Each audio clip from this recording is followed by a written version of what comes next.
Bwana, siku ya jana tumeweza kushuhudia mchezo wa hatua ya awali ya michuano ya ligi ya mabingwa barani Afrika kati ya Mnyama akicheza dhidi ya timu ya Gaborone United kutokea pale nchini Botswana. Sasa katika mchezo huu ambao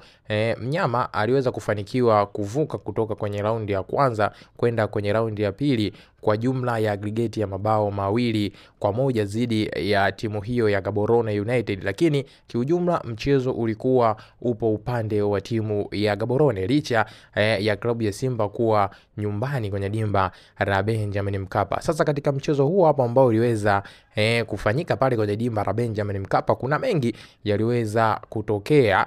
mpaka kupelekea huenda klabu ya Simba haikufanya vyema ndani ya mchezo huo hapo. Kuna viashiria fulani vinaonyesha kama imani za kishirikina ndani ya mchezo huo hapo ambao timu ya Gaborone walionekana wakivifanya vitu hivyo hapo, na baadhi ya picha zilikuwa zikinasa matukio mbalimbali ambayo wachezaji wa Gaborone walikuwa wanayafanya kwenye uwanja ambapo ndipo mchezo ulifanyika hapo. Sasa baada ya matukio hayo kuweza kuonekana, hatimaye rais wa shirikisho la mpira wa miguu barani Afrika CAF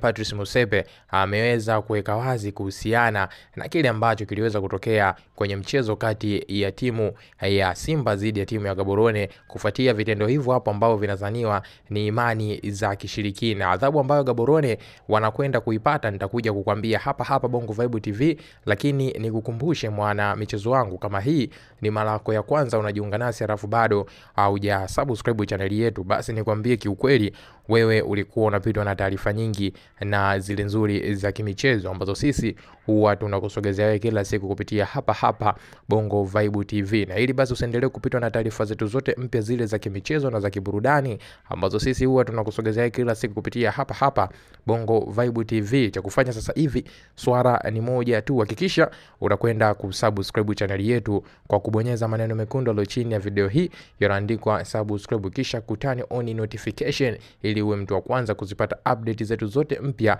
zile za kimichezo ambazo sisi tunakusogezea moja kwa moja kupitia hapa Bongo Vibe TV. Hautakaa kuwaza unapata wapi taarifa ya kimichezo, bali taarifa zitakujia moja kwa moja kwenye simu yako ya mkononi. Kama umekushaweza kusubscribe, basi twende tukaangazie kiundani kuhusiana na hii issue ambayo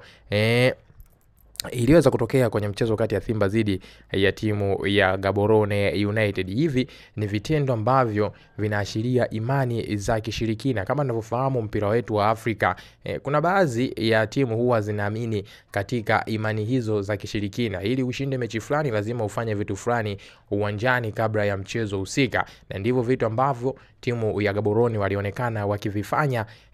kwenye uwanja wa Benjamin Mkapa mara baada tu ya kuwasili na kutua ndani ya dimba hilo la Benjamin Mkapa saa chache kabla ya mchezo. Lakini pia mara baada ya kipindi cha pili kuweza kuanza, vitendo hivyo pia viliweza vikionekana kama Gaborone walijipanga kwa namna nyingine kuhakikisha wanaipoteza Simba uwanjani na waweze kupata matokeo mazuri kwa upande wao ambayo yatawasaidia kuvuka kwenye raundi ya kwanza na kwenda kwenye raundi ya pili. Lakini licha kufanya vitendo vyote hivyo, kwa bahati mbaya bahati haikuwa upande wao. Timu ya Simba wameonyesha ubora wao katika dimba la Benjamin Mkapa kwa kuweza kuvuka kutoka raundi ya kwanza kwenda kwenye raundi ya pili kwa jumla ya magoli 2-1. Goli la ugenini ambalo Mnyama aliweza kulipata, ushindi wa 1-0 kwenye mchezo wa awali, ndio umempa faida kubwa Mnyama kwenda kwenye raundi ya pili. Sasa katika mchezo huu hapo ambao ulikuwa unazikutanisha timu hizo mbili, timu ya Simba pamoja na timu ya Gaborone United, wachezaji wa timu ya Gaborone United kabla ya mchezo walionekana wakiwa wanatembea uwanjani huku wakimwaga baadhi ya vitu katika uwanja wa Benjamin Mkapa. Inaonekana kama maji ambayo wachezaji hao ndio walikuwa wanayamwaga katika uwanja wa Benjamin Mkapa ili kuweza kutengeneza mazingira ya kupata matokeo kwa imani tofauti, yani kutumia imani za kishirikina. Mwaga vitu vingi katika dimba la Benjamin Mkapa. Lakini mara baada ya kipindi cha kwanza kuweza kutamatika, kwenye kipindi cha pili cha mchezo tu kilivyoweza kuanza, alionekana golikipa wa timu ya Gaborone United kuonekana kama kufikia kitu katika rango lake ili kuweza kunusuru mauzauza na mazonge. Hizi zote nazo tunazijumuisha na kuzisema ni imani za kishirikina. Sasa soka letu la Kiafrika chini ya rais wake Patrice Motsepe kwenye chama cha CAF pale, imani hizi za kishirikina huwa haziungwi mkono kabisa na mpira wa miguu. Sasa huenda timu ya Gaborone baada ya matukio haya kuweza kunaswa na kuonekana kwa namna moja ama nyingine wameweza kujihusisha na imani za kishirikina, huenda Gaborone wakakumbana na adhabu ya kupigwa faini kwa kile ambacho wameweza kukifanya katika dimba la Benjamin Mkapa kwenye mchezo huu hapo siku ya jana. Na miongoni mwa faini ambazo timu ya Gaborone wanaweza kukumbana nazo ni faini ya kulipa kiasi cha pesa ambacho kinakadiriwa kuwa ni takriban dola za Kimarekani 40,000 mpaka 100,000 kama CAF walivyoweza kutangaza adhabu mpya na kiasi cha pesa ambacho timu itaweza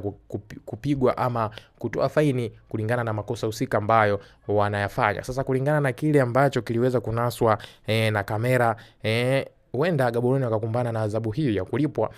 ya kupigwa faini ya kiasi cha dola za Kimarekani 40,000 mpaka 100,000 kulingana na kile ambacho walikuwa wanakifanya uwanjani, ikiashiria ni imani za kishirikina. Mimi nilikuwa nakusogezea hayo mwana michezo wangu ili na wewe uweze kufahamu. Kama una chochote kitu cha kuniambia, basi njoo niambie kupitia sehemu hiyo hapo ya comment, lakini pia usisahau kulike, kushare, na jambo la muhimu kuliko yote hakikisha unakwenda kusubscribe channel yetu kwa kubonyeza maneno mekundu yaliyo chini ya video hii ambayo yameandikwa subscribe. Ukishafanya hivyo, wewe utakuwa ni mdau wetu wa kwanza kuweza kuzipata taarifa zetu zote mpya zile za kimichezo ambazo sisi huwa tunakusogezea kila siku kupitia hapa Bongo Vibe TV.